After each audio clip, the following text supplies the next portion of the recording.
मनुष्य का शरीर स्थूल शरीर है, तो स्थूल शरीर को स्थूल भोजन जाता है। हमारा शरीर दिखता है क्या अदृश्य शरीर है? दिखता है। बोलो जोर से बहनों। तो जो हम भोजन करते हैं वो भी दिखता है क्या अदृश्य है? दिखता है। यानी स्थूल शरीर को स्थूल आहार देते हैं। अभी देवता कल आई थी रात में, देवी आपको दिखी क्या? खाली उसके सुगंध से मालूम पड़ा कि यहाँ देवी आई है, बाकी आपको कुछ दिखा क्या? यानी वो सूक्ष्म है। हम कौन हैं? स्थूल। वो कौन है? सूक्ष्म। तो अब स्थूल शरीर को स्थूल भोजन देते हैं, तो सूक्ष्म शरीर को क्या देंगे बताओ? बहुत समझदार हो तुम लोग, बोलो जोर से। सूक्ष्म भोजन। सूक्ष्म भोजन। अभी कैलेंडर में देखा होगा आपने, राधा कृष्ण गणपति देवी देवताओं के पीछे, सिर के पीछे एक रोशनी दिखाया हर कैलेंडर में, देखा? जी भगवान। अभी ये लाइट बल्बों में से रोशनी निकलता है, तो इसका लाइफ ऐसे ही रहेगा कि रोशनी निकलते निकलते 1000 घंटे 10,000 घंटे ये सब बाद में ये फ्यूज हो जाएंगे कि हजारों वर्ष तक जलते रहेंगे? फ्यूज हो जाएंगे। जब ये यूज होंगे तो इसके लाइफ खत्म हो जाएंगे कि नहीं? अब पानी को गर्म करते हैं, तो पानी को गर्म करो, उकालो, बाफ बनता जाए तो पानी का स्तर कम पड़ता जाएगा कि उतना ही पानी रहेगा?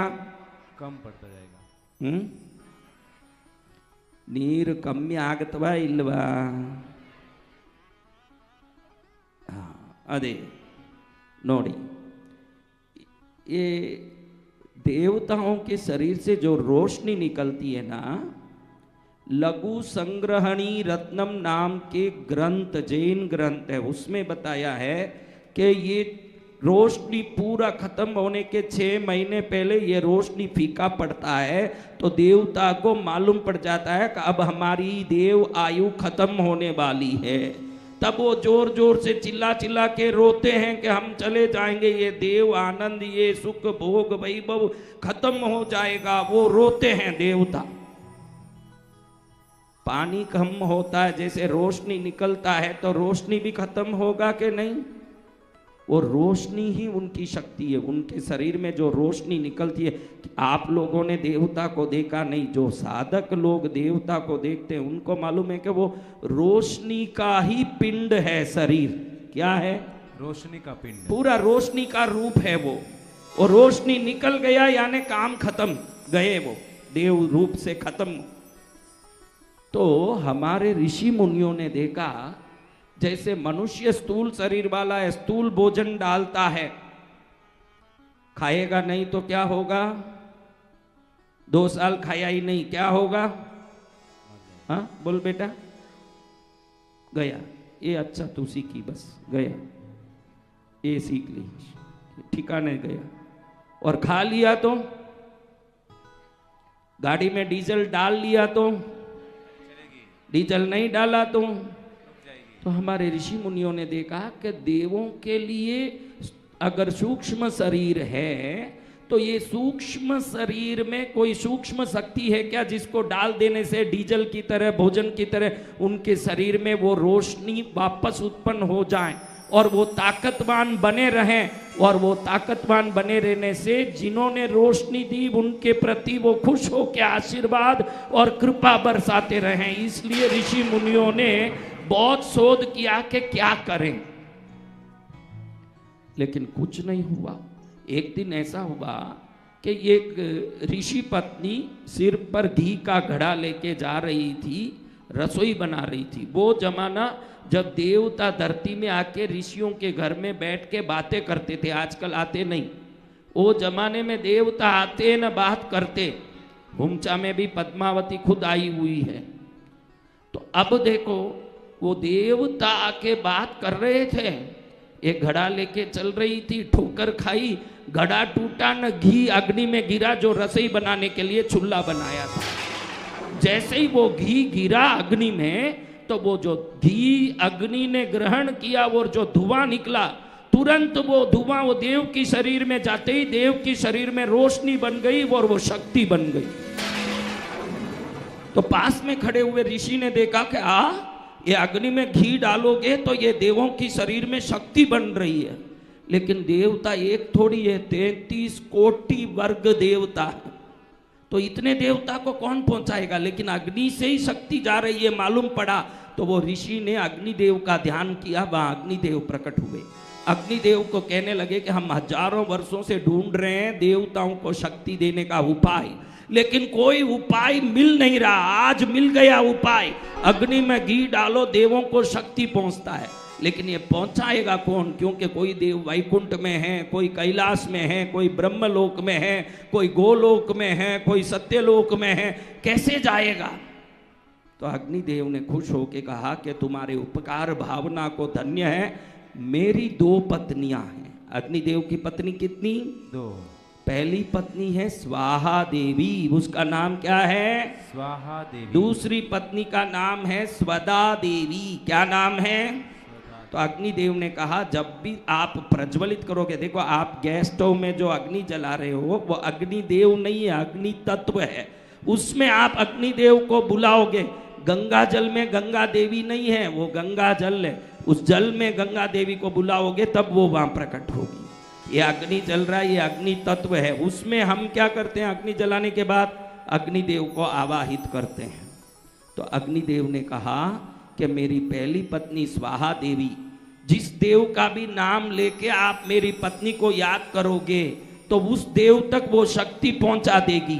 और मेरी दूसरी पत्नी स्वदा देवी पितृओं को शक्ति पहुंचाएगी। ये एक पत्नी देवों को शक्ति पहुंचाएगी, एक पत्नी पितृओं को शक्ति पहुंचाएगी। अब मालूम पड़ा हम क्यों गणपतये स्वाहा बोलते हैं। स्वाहा देवी को कहते हैं, अग्निदेव यहाँ खड़े हैं कुंड में, हम स्वाहा देवी उनकी पत्नी को कहते हैं कि ये स्वाहा देवी आप गणपति देव को ये शक्ति पहुंचा दो। तो वो जो स्वाहा बोला हमने, वो स्वाहा अग्नि की पत्नी का नाम है। क्या नाम है? अग्निदेव की पत्नी का नाम। समझ गई मेरी बच्चियों? कभी समझी थी ये बात? आज समझ लो। अब मैं गणपतिये नमः भैरवाय नमः स्वाहा बोलता हूं ना, तो वो स्वाहा देवी तुरंत उस शक्ति को उस देव को पहुंचा देती है। तो वो गणपति देवता, भैरव देवता, जिन जिन को हमने आहुति किया, वो क्या सोचते हैं कि जिस शक्ति को हम खुद स्वयं प्रकट नहीं कर सकते थे, ये मनुष्य समाज के लोग उस शक्ति को हमको देते हैं। तो बदले में जिन्होंने हवन किया, जो हवन में बैठे हैं, उनकी सब कष्ट को मिटा के उनको आशीर्वाद भरपूर देने का काम हम लोग करेंगे। जय गुरुदेव। ऋग्वेद में आता है, इंद्र को ऋषि मुनि निवेदन करते हैं ऋग्वेद में कि हे इंद्रदेव, आप अपनी शक्ति खुद प्रकट नहीं कर सकते, हमारे पास वो यज्ञ विधान है जिससे हम आपको शक्ति देंगे। बदले में आप हमें धन धान्य आरोग्य सुख शांति से परिपूर्ण कर दो।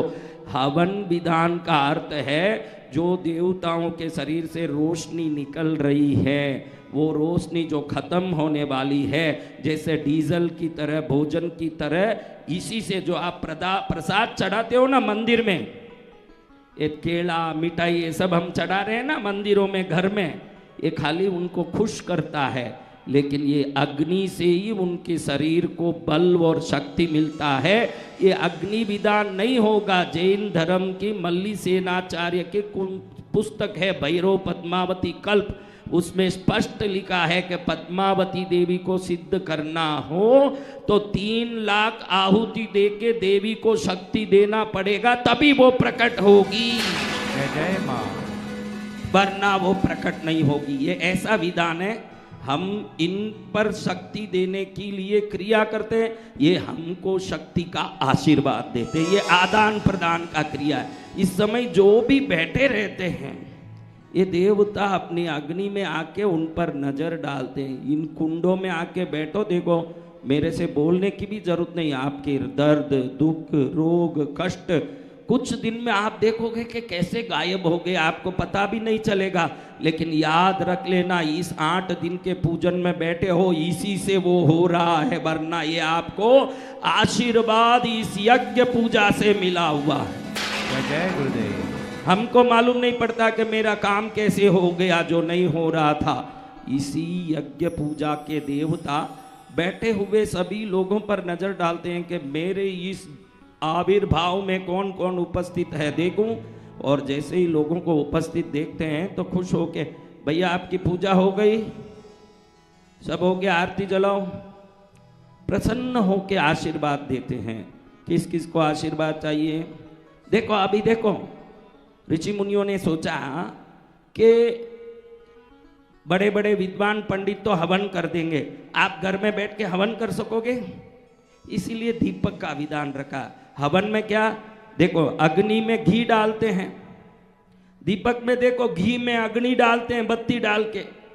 अग्नि में घी डालो या घी में बत्ती डाल के अग्नि लगाओ, दोनों का काम एक ही है, घी खत्म करना अग्नि से। घर में जब दीपक जला के अग्नि जलाते हो वो घी खत्म होता जाता है थोड़ा सा। हमने बहुत भरपूर डाला, बादाम डाला, काजू डाला, पिस्ता डाला, इन सब भी वस्तुओं की अलग अलग तरंग है।